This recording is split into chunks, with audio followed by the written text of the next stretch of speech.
इस कहानी की शुरुआत में हम एक जंगल को देखते हैं जिसमें बहुत सारे मैजिकल क्रिएचर्स रहते हैं और यहाँ पर बहुत अलग अलग तरीके के और एंटिक क्रिएचर्स रहते थे जो कि दिखने में बहुत ही क्यूट होते हैं। इसके बाद हम यहाँ पर एक बहुत ही खूबसूरत प्यारी सी बच्ची को देखते हैं जो कि एक परी होती है और इस लड़की का नाम मेलेफिसेंट होता है और यहाँ पर हम जान पाते हैं कि ये इस जंगल की क्वीन है। और यहाँ पर हम देखते हैं कि जब मेलेफिसेंट अपने जंगल में घूम रही होती है तो उसे वहाँ पर पता चलता है कि उसके जंगल में कोई इंसान घुस आया है और जब उसे देखने के लिए वहाँ पर जाती है तो उसे वहाँ पर एक छोटा सा लड़का दिखाई देता है और इस लड़के का नाम स्टेफन होता है। तब मेलेफिसेंट उस लड़के से सवाल करती है कि तुम आखिर हो कौन और यहाँ पर क्यों आए हो। तब वो लड़का बताता है कि मैं पास के ही एक किंगडम से आया हूँ और मैं यहाँ पर रास्ता भटक कर आ गया हूँ जिसकी वजह से तुम्हारे लोग मुझे मारने की कोशिश कर रहे हैं। अब फाइनली यहाँ पर मेलेफिसेंट उस लड़के को छोड़ने आ जाती है और उससे कहती है कि तुम यहाँ से अब अकेले जाओ। तब वो लड़का उससे कहता है कि नहीं मैं अकेले जा रहा हूँ लेकिन मैं इस जंगल में फिर से आऊंगा। तब उससे मेलेफिसेंट कहती है कि नहीं तुम यहाँ पर दोबारा लौट के कभी मत आना क्योंकि ये बहुत ही मायावी जंगल है और तुम इसके अंदर खो जाओगे। तब यहाँ पर फाइनली स्टीफन मेलेफिसेंट से कहता है कि आखिर मेरा कोई नहीं है और क्या तुम मुझसे दोस्ती करना चाहती हो।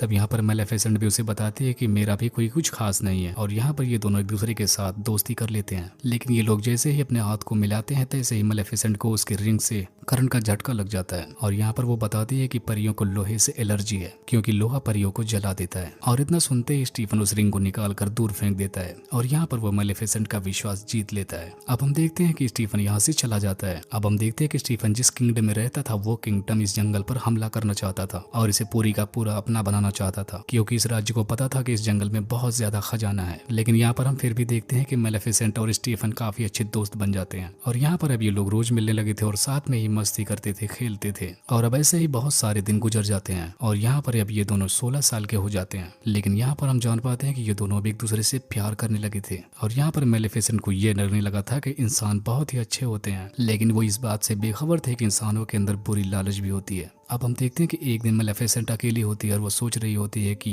1 साल हो गया और स्टीफन अभी तक मुझसे मिलने क्यों नहीं आया। लेकिन तभी उसे उसकी कही हुई एक बात याद आती है कि जब वो बड़ा हो जाएगा तो वो उस किंगडम पर पूरा राज्य कर लेगा और वो वहाँ का राजा बन जाएगा। लेकिन यहाँ पर मेलेफिसेंट उसे सच्चा प्यार करती थी जिसकी वजह से उसे कुछ भी पता नहीं चल पा रहा था कि स्टीफन एक लालची इंसान है। अब यहाँ पर मेलेफिसेंट बैठकर ये सब सोच ही रही होती है तभी वो देखती है कि बाहर के किंगडम से एक बहुत बड़ी सेना उसके जंगल पर हमला करने के लिए आ रही है। तब वो बहुत तेजी से जाती है और अपने जंगल के सामने खड़ी हो जाती है और वो जाकर वहाँ के राजा से बात करती है और उससे कहती है कि तुम मेरे जंगल पर कब्जा नहीं कर सकते। तब वो राजा कहता है कि ये पूरा मेरा साम्राज्य है और इस पे मेरा ही कब्जा होना चाहिए। अब इतना ही कहकर वो राजा अपने सैनिकों को उस रानी को मारने के लिए कहने लगता है क्योंकि उसे लगता था कि मेलेफिसेंट बिल्कुल अकेली है। अब वो सैनिक जैसे इस पर हमला करने वाले होते हैं तैसे मेलेफिसेंट अपनी पावर से वहाँ के सारे खतरनाक क्रिएचर्स को वहाँ पर बुला लेती है और अब देखते देखते वहाँ के हर तरफ से बड़े खतरनाक क्रिएचर्स निकलना